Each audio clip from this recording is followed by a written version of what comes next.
Kumabog ang dibdib ni Athena nang malayo pa lang ay natanaw na ang sasakyan ng dada niya malapit sa lupaing binili nila ni Kyla. Nakatayo ito sa tabi ng sasakyan kasama ang dalawa pang mga tauhan. God. Mama, bumalik po tayo. Natatarantang utos na niya sa driver. Gabi na at wala siyang alam na iba pang mapupuntahan. Pero bahala na. Lumayo na po tayo dito. Pakibilisan po. Utang na loob. Nagtataka man ay sumunod pa rin ang driver. Nanginginig ang mga daliring kinuha niya ang cellphone at idinayal ang numero ni Kyla. Pero ring lang ng iyon ang ring ng cellphone ng asawa. Nagsimulang mag-init ang mga mata niya nang sa wakas ay tigilan ng pagtawag. Ibinalik uli niya sa bag ang cellphone na puno ng mga alalahanin ng kanyang isip. Nasaan na ang kanyang mag-ama? Ano na nangyari sa mga ito? Nag-aalalang binalingan ni Athena ang nakatulog ng anak.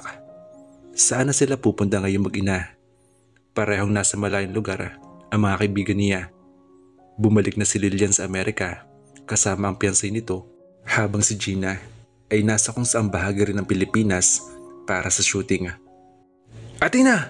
Bumaba ka sa taxi! Nanlamig siya nang marinig ang malakas na boses na iyon na halos 1.5 taon ding hindi niya narinig. Dahan-dahan siyang tumingin sa bintana sa gawin niya. Ganun na lang ang panlalaki ng mga mata niya nang makita ang kotse ng kanyang daddy na humahabol sa taxi na sinasakyan. Bukas ang bintana sa gawin ng daddy niya kaya kitang-kita niya ito. Galit na galit ang itsura nito. Manong, pakibilisan niyo po, parang awan niyo na po. Halos pasigaw ng pakiusap ni Athena. Sumunod naman ang driver.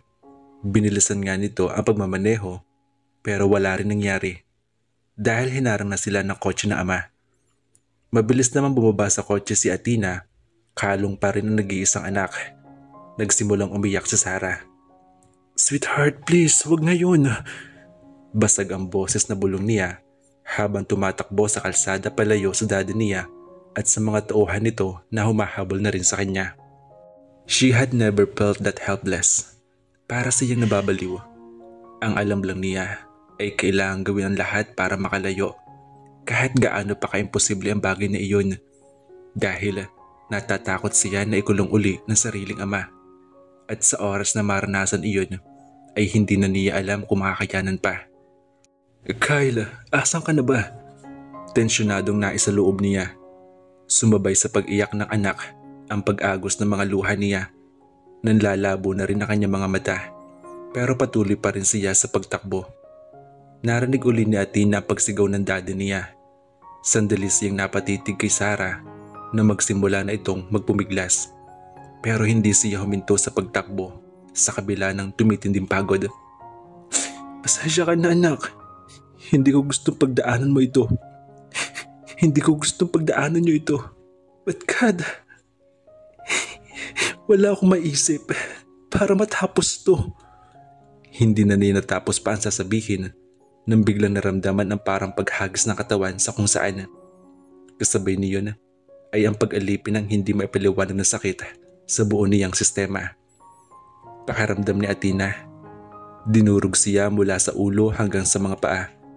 Pero agad ding napalitan na kung anong pamamanhid ang pakiramdam niya. Tulalang napatitig siya sa langit. Madilim iyon. Pero siguro ay wala nang makakatalo pa sa kadilimang bumabalot sa kanya ng mga sandaling iyon. Wala siyang maramdaman. May mga mukha siya nakikita sa harap niya. May mga naririnig siya pero hindi na iyon pumapasok pa sa isip. Maya-maya ay pumatak ang mga luha niya bago unti-unting ipinikit ang mahapdi ng mga mata. Samantala, pinahid ni Kyla ang tumutulong dugo mula sa ilong, dala ng malakas sa pagkakasuntok ni Sandro. Nag-iimpake siya ng mga gamit nilang mag-anak na dumating ang kapatid. At gaya ng inaasahan, wala itong inaksayang panahon para makaganti sa kanya. Mang-aagaw ka? Katulad ka rin ng iyong ina. Yusanama! Nahinto sa pagsalita si Sandro nang sa kauna-unahang pagkakataon ay gumanti siya ng suntok. Nakahanda siyang tanggapin ang lahat ng suntok na kapatid dahil aminadong nagkasala siya rito. Pero ang idami pa nito, pati na ang nananahimik ng ina, ay ibang usapan na iyon.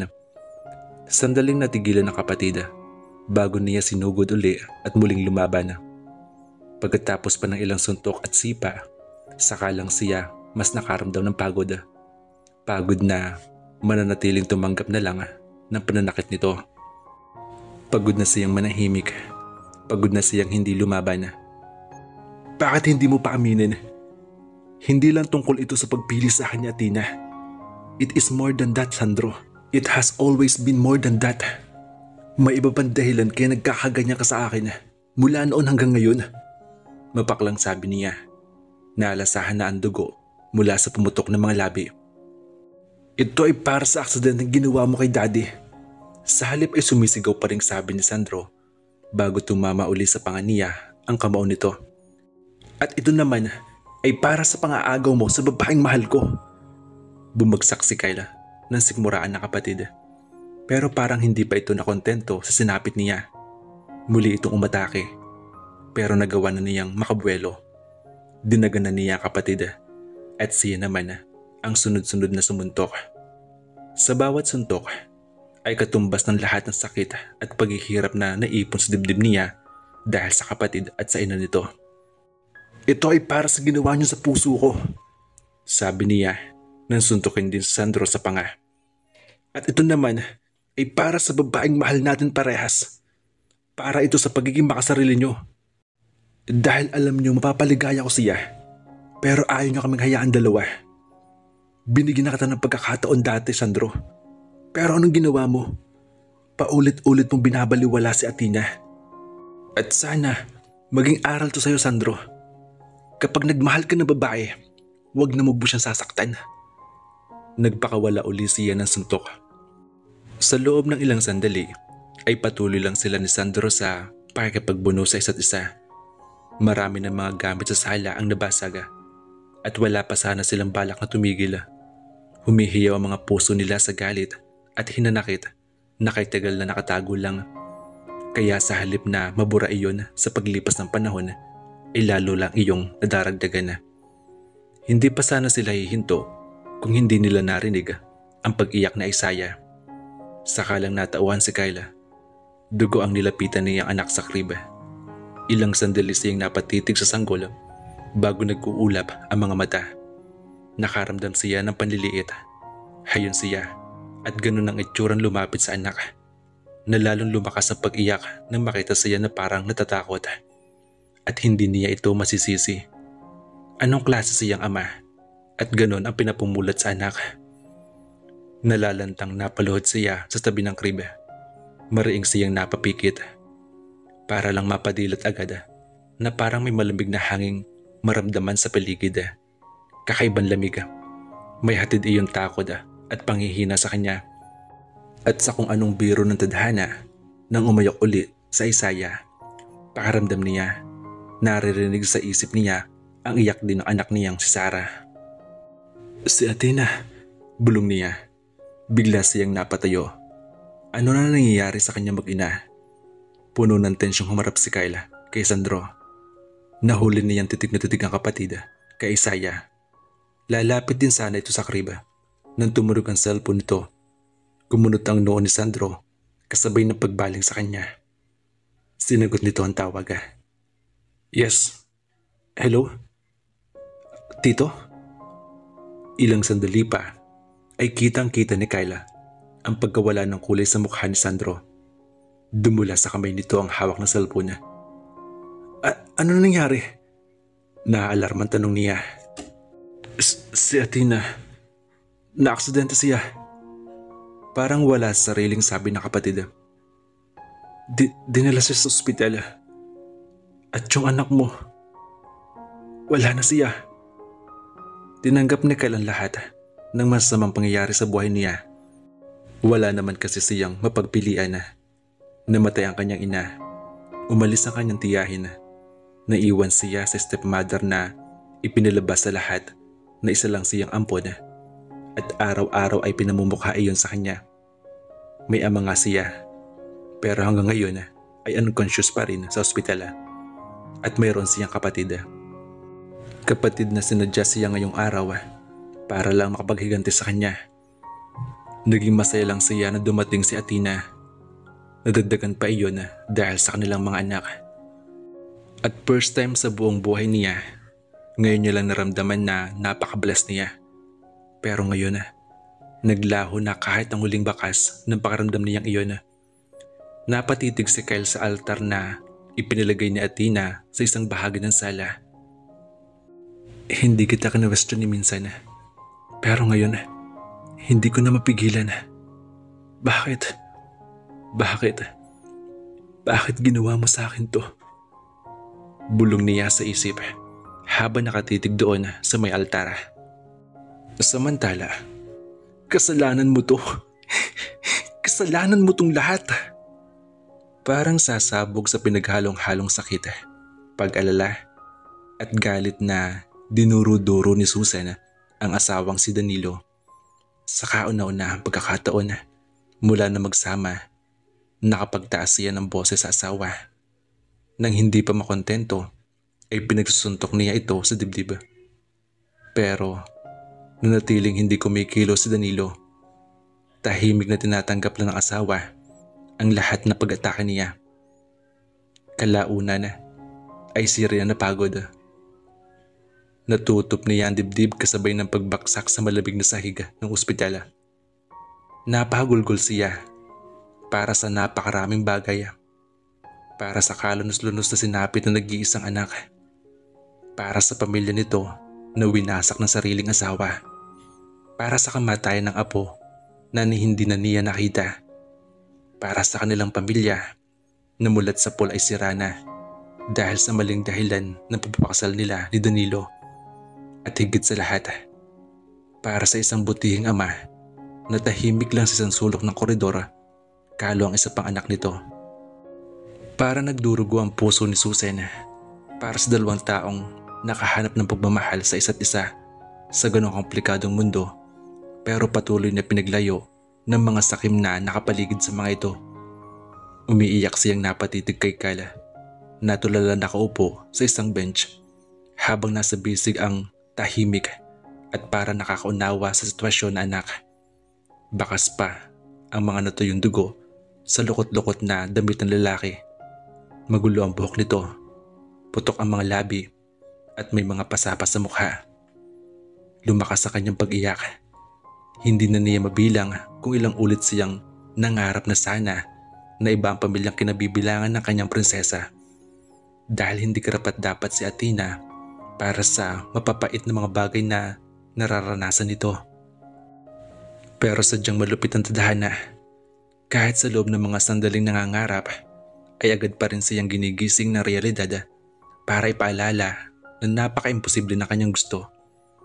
Mula nang ipasok si Athena sa emergency room, may 2 oras na nakakaraan ay hindi pa lumalabas ni isa man sa mga doktor na sumusuri sa anak. At bawat segundo na lumilipas ay para siyang tinatakasan na ng bait. Ang gusto ko lang ay para sa ikabubuti ng ating anak. Napasulyap si Susan sa asawa. Mula nang magkita sa ospital, ngayon pa lang niya narinig na magsalita si Danilo. Sa isa sa mga tauhan pa nito niya nalaman ang nangyari sa anak at apo. Hindi niya namalaya na gaya niya. Napaluhod na rin si Danilo sa sahig malapit sa kanya. Naglaho na ang bangis ng itsura nito na dapat lang naman. Mas nakakabuti para sa kanya. Hindi makapaniwalang bulong niya. Nagkakamali ka, Danilo. Ang gusto mo lang ay yung mas nakakabuti para sa iyo. Tingnan mo kung ano nangyari sa kanya, ha? Sa kagustuhang mapabuti siya. Mapaklang dagdag niya. Hindi natin alam kung makakasorbe pa ba si Athena. At kung nagkataon man, paano natin papaliwanag sa kanya nangyari sa anak niya? Sa sobrang takot niya sa iyo, mas pinili pa niya tumakbo sa kauna-unahang pagkakataon nagkita kayo pagkalipas ng kulang 2 taon. Diyos ko, Danilo. Pumiyok ang boses niya. Hindi na tayo mga bata. Matagal na tayong mga magulang. But we have never been good parents to Athena. May sariling isip at puso ang anak natin, Danilo. Kailan mo ba maiintindihan iyon, ha? Mga magulang lang tayo at hindi tayo Diyos. Kung gusto mo ng anak natin na umalis sa pugad na nilikha natin para sa kanya, hindi ba dapat hayaan natin siya? At kung sakaling mapagod man siya sa buhay, at gusto niyang bumalik sa pugad, dapat nakahanda tayong salubungin siya. Kung naging mabuti lang sana tayong mga magulang. The moment Athena came back to this country, she could have shown her face to us and embraced us. Pero hindi niya ginawa. The moment she saw you, did you even see a smile on her face? No. Napailing siya. Takot ang una na yung naramdaman kaysa tuwa. Kaawa-awa kong anak. Naisubsob ni Susan ang mukha sa mga kamay. Lumakas ang kanyang pag-iyak. Mayaman sila. Napakayaman nila kung tutuusin. Pero sa ganitong pagkakataon ba, maililigtas ng yaman nila ang buhay ng nag-iisang anak? Hindi. Ang pinaglaban ng kanyang asawa na pera at kayamanan, bali-baliktarin man ang mundo, sa oras na manganib ang mga mahal nila sa buhay, ay wala pa rin magagawa iyon. Kasalanan niya. Dapat noong unang beses na malamang bumalik na sa bansa si Athena, kinausap agad niya ito at pinalayo. Pero hindi niya ginawa. Dahil ilang buwan na rin na nanahimik sina Danilo, Sandro at Nanit, umasa siya na totoong mahimala at napagod na mga ito, na nagkasundo ng hayaan na nalang sina Kyle at Athena. Hindi niya lubos akalain na may iba palang pinaplano ang asawa. Huli na nang malaman niya iyon. Matagal na niyang alam na malupit si Danilo. Pero sa hinaba-haba ng panahon, ngayon lang siya nakaramdam ng matinding pagod sa mga ginagawa ng asawa. He was the most cruel man she had ever met. Sinadya nitong makorner sina Kyle at Athena. Kaya ngayon, I'm sorry, Susan. Dahan-dahan niyang inalis ang mga kamay sa mukha. Humarap ulit siya sa asawa. Hindi ka ba kinikilabutan, ha? Yan ang kauna-unahan mo. Nagsabi ka ng sorry. Baka nabibigla ka lang. Blanco ang anyo ni Danilo, kaya hindi niya mabasa kung ano eksaktong iniisip nito. Sa bagay, noon pa man ay ganun na ito. Napahugot siya ng malalim na hininga. Paulit-ulit kitang sinusubukan kausapin. Kahit alam ko na lagi kang hindi ka makikinig sa akin, sinusubukan ko pa rin. Pero ngayon, kailangan mo nang pakinggan ang mga sasabihin ko. Kahit ngayon lang, dahil baka huli na ito. Alam mo ba kung bakit ayaw na ayaw ko kay Sandro noon? Dahil natatakot ako na matulad sa akin si Athena na sila ang nagmamahal. May kung anong dumaang emosyon sa mga mata ni Danilo, pero masyado yung mabilis na hindi niya nagawang mabasa agad. Mahal kita, Danilo. Pag-amin niya sa kauna-unahang pagkakataon mula na magsama sila bilang mag-asawa. Mahal kita. Kaya nagawa ko mag-stay sa'yo sa loob ng mahabang panahon. Kahit ang hirap-hirap mong mahalin. Kahit madalas nakakapagod ka na. Pero nang dumating si Athena, siya ang nag-alis ng lahat ng sakit sa puso ko. And she gave me warmth. And I love that warmth, Danilo. Dahil yung pandalamig mo, yung pakikitungo mo sa akin, ay sobra-sobra na, Danilo. Sobra-sobra na. Pero ngayon ayoko na. Hindi ko na kaya. Dahil paulit-ulit na pinagkakait mo sa akin, kahit ang init sa anak natin ko nalang natagpuan. Inalis niya ang kanilang wedding ring at inilabag iyon sa marmol na sahig. Pagod na akong mahalin ka, Danilo. Sa susunod na mga araw, magpapadala ako ng abogado para ipras ang annulment papers natin. Total, wala na naman tututol eh. Patay na mga magulang natin. Isa pa, kung totoo ang guilty ka sa mga nangyari, hahayaan mo ako. Hahayaan mo ako na gawin to lahat sa'yo. Palayain mo na kami na anak mo. Bumakas ang pagtutol sa itsura ni Danilo. Susan, kahit pa nanginginig pa rin ang mga tuhod, sinikap tumayo ni Susan. Ang mahalin ka. Ang pinakatangang ginawa ko sa buong buhay ko, Danilo. Naglakad na siya papunta kay Kyla at naupo sa tabi nito. I'm so sorry, Kyla. Unti-unti itong humarap sa kanya. Nang hindi na mapigilan ang sarili, ay niyakap niya ang lalaki. Noon pa man, ay magaan ang loob niya rito sa kabila ng pagiging misteryoso. Dahil siguro madaling mabasa ang nilalaman ng puso ng lalaki tuwing nakikita nito si Athena. Hindi man alam ni Kyla, pero parang may maitim na ulap na nahahawi sa itsura nito tuwing tumitingin sa kanya anak. Nagliliwanag ang buong mukha ng lalaki at nangingislap ang mga mata. Ilang sandali pa ay narinig niya ang pag-iyak ng lalaki. Para itong bata na nakahanap ng makakaramay at noon lang pinakawalan ang nararamdaman niya. Hindi nagtagal, sumabay sa pag-iyak nito ang anak. Parehas miserable ang dalawa ng oras na iyon. Parang siya, miserable ang buhay. Mariing naipikit ni Susan ang namamaga ng mga mata. Ibinigay niya ang lahat, makatakas lang sila sa sitwasyong iyon. Pero kailan ba naman naging sapat ang kanyang lahat? Lumipas ang ilang mga araw. Ilang minuto nakatayo si Kyla sa tapat ng pinto ng unit nila ni Athena. Pero hindi pa rin niya magawang pihitin ang doorknob. Hindi niya alam na darating ang pagkakataon sa kanyang buhay na katatakutan niya kahit pa ang simpleng pagbubukas lang ng pinto. Natatakot siyang buksan ng pinto dahil natatakot na makita na napakalaki ng pagkakaiba sa loob ng unit. Pero nang umingit ang kalong na si Isaiah, sa huli ay wala rin siya nagawa kundi pihitan ang doorknob. Automatikong hinarap ng kamay niya ang switch ng ilaw. Sa pagkabuhay ng liwanag, gaya ng inaasahan, sumalubong sa kanya ang basag-basag na kagamitan sa sala. Hindi na niya iyon malinis pa matapos manggaling sa Sandro doon. Nagmamadali na kasi siyang sumugod noong nakaraang linggo sa ospital sa Tagaytay. Pwede naman sana ipasakaso iyon ni Kyla kay Manang Esther.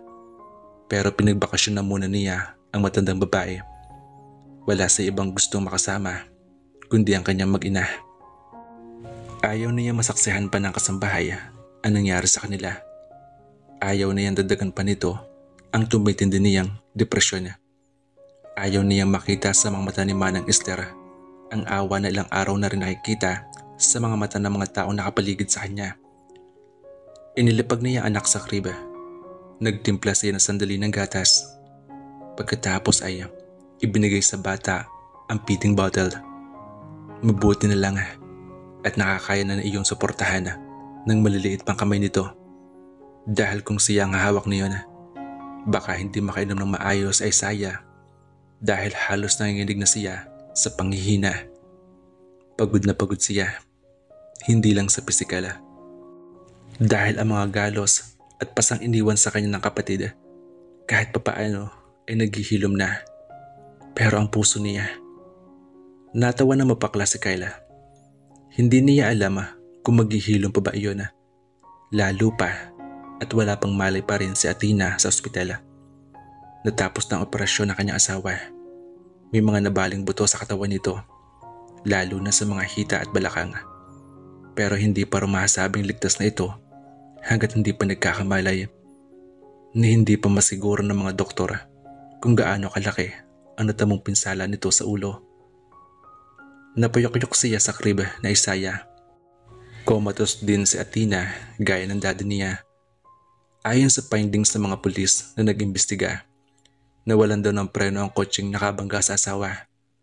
Pero partially, may kasalanan din daw si Athena dahil hindi na tama ang daang tinatahak nito nung gabing nangyari ang aksidente. It was outside the crosswalk. Ang daddy ni Athena ang nag-asikaso niyon. Minsan, hindi na alam ni Kyle kung ano ang unahing iisipin.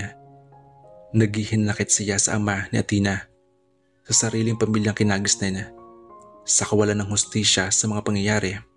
Sa lahat, gusto niya magwala.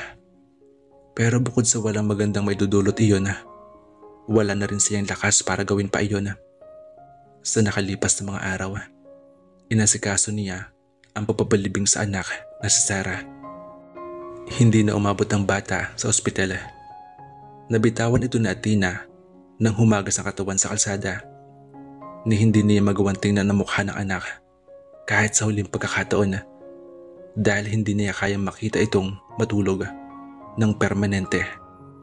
Mas masakit pa iyon kaysa sa pinagdaanan niya sa sariling ina. Dahil nakabuo na ng mga pangarap para sa pamilya, sa asawa at sa kanilang mga anak, ni hindi niya naisip na darating ang araw na siya na magulang ang mauna pang maghatid sa anak sa huling hantungan nito. Sadyang napakahirap bumitaw, lalo na kapag nakasanayan mo na ang isang bagay. Nasanay siyang maging masaya. Kaya ngayon na ipinaranas ulit sa kanya tadhana ang miserabling buhay, hindi na niya alam kung paano bumangon. Pakiramdam niya, masyado siyang basag para gawin iyon, ni hindi na niya alam kung anong gagawin, saan magsisimula, at paano maging ama at ina para sa natitirang anak. Nasanay si Kyle sa parang nagduduwit na pag-iyak ng mga anak tuwing umaga. Ang mga iyon ang gumigising sa kanya, kasabay ng lagi na aliw na tawa ni Athena. At madalas, lalapitan nila ang mga bata na ngumingiti na sa oras na nakita silang mag-asawa. Kukunin nila ang kambala at paarawan sa pool area sa umaga. Sa mga ganung bagay nagsisimula ang araw nila. Kaya ngayon ay nangangapa siya. Paano nga ba niya sisimulan at tatapusin ang bawat araw? Isipin pa lang ay lalo siyang napapagod. Nag-init bigla mga mata niya. Kung may dalawang bagay man ang ipinagpapasalamat ngayon, iyon ay ang pagbibigay sa kanya ng ama ni Athena ng pagkakataon na makadalaw sa ospital at makita ang asawa. Hindi man siya kinikibo, pero hinayaan siya nito. Dumalaw na rin si Nanit sa ospital at gaya ng inaasahan, siya ang sinisi nito. Nang makita ang stepmother kahit paano, nakaramdam pa siya ng tuwa at pagpapasalamat sa pagod na nararamdaman. Hindi na niya nagawang rumehistro pa para sa lutang na mag-iisip ang masakit na salita na matandang babae, lalo na ang pagsampal nito sa kanya. Hindi na kailapa kay Kyla ang dapat sana ay plano ni Sandro at ni Danilo. Ipinagtapat na iyon ng tita Susan sa kanya. Hindi pala totoong tinigilan na sila ni Danilo, kahit natuklasan ng mga ito na ikinasal na sila na Athena at may mga anak na. Ang plano ng mga ito ay purasahin silang mag-asawa para i-process ang divorce papers, so that Athena would still be able to marry who the society thought what the best man suited for the Reyes princess. Si Sandro iyon. Sadyang napakaswerte na kapatid niya. Ngayon, nasiguro na niyang mahal nga ni Sandro si Athena dahil nakahanda pa rin itong tanggapin ang kanyang asawa sa kabila ng mga anak nito. Pero kasabay niyon, nasiguro din niya na walang pinagkaiba kay Nanit ang kapatid. Dahil ang nagmamahal, hindi ba't nagpapaubaya sa gusto ng minamahal? Bukod pa roon, hindi siya makapaniwala sa pagiging masagasig ni Danilo Reyes. Hindi niya mapaniwalaan ang pagmamahal nito sa anak. Pareho na silang ama ni Danilo, pero sa kabila niyon, hindi pa rin niya maintindihan ang matandang lalaki. At sa kanyang palagay, hindi na niya ito maintindihan pa kahit kailan. Dahil ang anak niya, kahit kailan, ay hindi niya pipiliting gawin ang isang bagay na hindi nito gusto. He wanted his children to live a life free from all the hardship he encountered. Gusto niyang maranasan ng mga anak ang kalayaan na hindi pa nagkaloob sa kanya noon. Napasulyap si Kyle sa nakatulog na anak. Patawarin mo ako, anak. Alam ko na dapat na mas magiging malakas ako ngayon para sa'yo. Para sa inyo ng mami mo. Pero papaano ba? Papaano ba maging malakas? Gumagalaw ang mga balikat niya sa pag-iyak. Kung alam mo lang, pwede bang pakituruan naman si Daddy? Sabi niya sa natutulog niyang anak.